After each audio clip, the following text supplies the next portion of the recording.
తెలుగు రాష్ట్రాల్లో వాతావరణ పరిస్థితులు పూర్తిగా తారుమారయ్యాయి. ఒకవైపు మండుతున్న ఎండలు ప్రజలను వేధిస్తుండగా, మరోవైపు కొన్ని ప్రాంతాల్లో మోస్తారు వర్షాలు కురుస్తూ ఆశ్చర్యానికి గురి చేస్తున్నాయి.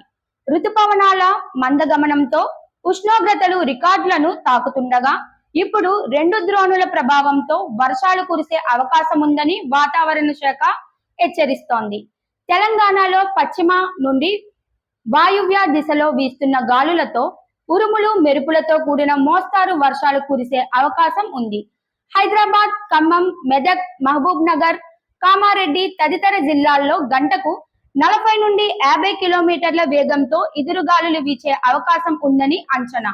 ఇక ఏపీలో చిత్తూరు, తిరుపతి, కాకినాడ, గుంటూరు జిల్లాల్లో ఉక్కపోతతో పాటు 42.5 డిగ్రీల వరకు ఉష్ణోగ్రతలు నమోదయ్యే అవకాశం ఉంది. జాగ్రత్తలు తీసుకోవాలని వాతావరణ శాఖ సూచిస్తోంది.